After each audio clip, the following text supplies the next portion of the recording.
Brace yourselves. Draw My Life is coming. My name is Jon Snow, raised as the bastard son of Lord Eddard Stark of Winterfell, and now I'm the current King of the North. The King of the North, the King of the North. Thanks guys. I've seen and done quite a lot in my 22 years on this earth, so to catch you all up, I thought I'd make this little Draw My Life video. But be warned, the night is dark and full of spoilers, so tread carefully if you know nothing of the events of Series 1 to 6. Right, let's start at the start. Like I said, I was brought up in Winterfell by Ned Stark and his wife Lady Catelyn, and given the name Snow, a symbol of my bastard status. Lady Stark didn't like me too much, probably thanks to me being the shameful result of her husband's affair. Don't get me wrong, I was never treated wrong or nothing. I had a roof over my head and I was given the combat training that would make a king's guard quake in his armour. I mostly got on well with my half-siblings Robb, Sansa, Arya, Bran and Rickon. Arya was always my favourite though. I wonder if she's still the same lovable, kind-hearted girl that she was when I last saw her. Still, life as the Winterfell bastard didn't really offer much in the way of career opportunities, so I decided to join the Night's Watch. Along with my trusty pet direwolf, Ghost, I headed for Castle Black. I swore an oath to the old gods to protect the realm from the wildlings and bloodthirsty White Walkers that roam the lands beyond the Wall. I met some great men there, mainly Samwell Tarly, who's been a great friend and ally to me. And some less great men. Sir Alistair! After a couple of months I joined a mission to go beyond the Wall, and it was on this expedition that I met Ygritte. Our relationship didn't really get off to the most romantic of starts. She's a wildling, you see, or free folk as they prefer to be known. And according to her, I'm a crow, so not exactly meant to be. We captured Ygritte during an ambush on wildling watchers, and I was ordered to execute her. I just couldn't bring myself to do it though. There was just something about her. I mean, she's mouthy and scary as hell, but inside, deep inside, I think she's got her heart of gold. Plus, she's pretty good with a bow and arrow, and you've just got to respect that in a woman. Anyway, Ygritte managed to escape, and in my attempt to recapture her, I was captured by the wildlings myself. What comes around goes around, I guess. After a while, I ended up really warming to the free folk ways. I even committed the ultimate betrayal of my Night's Watch oath. I lay with her in a secluded cave, breaking my vow of celibacy. She told me she wished she could stay in that cave with me forever. That wasn't to be though. I knew I had to get back to Castle Black to warn them about the advancing threat of walkers, even if that did mean betraying my new free folk allies. Ygritte wasn't too pleased about that decision.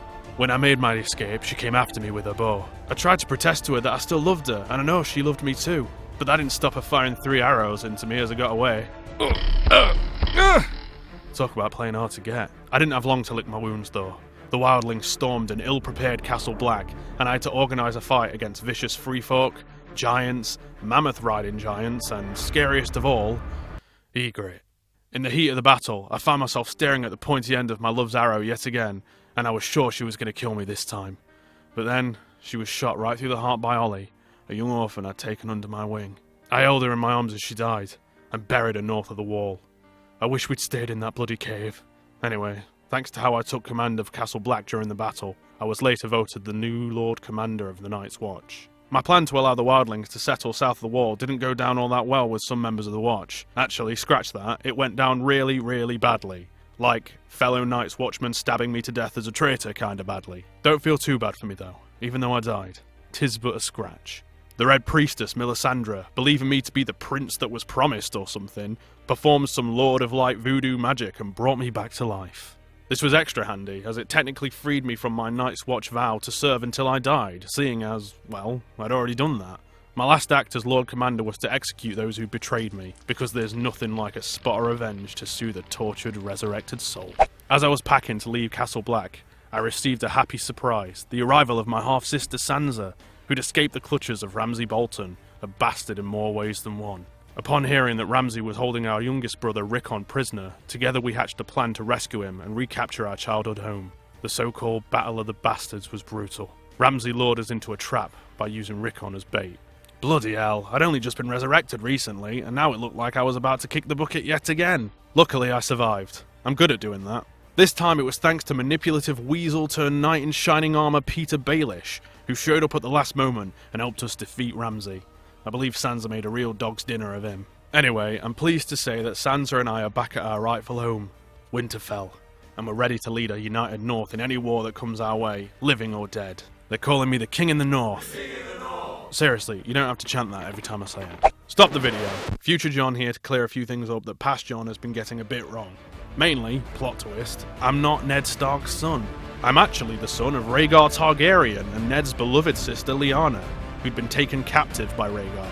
That makes my siblings my cousins and Daenerys Targaryen my aunt. I know, confusing, isn't it? I was born at the height of King Robert's rebellion. Had the king known of my existence as a Targaryen heir, he'd have killed me on the spot to protect his own claim to the throne.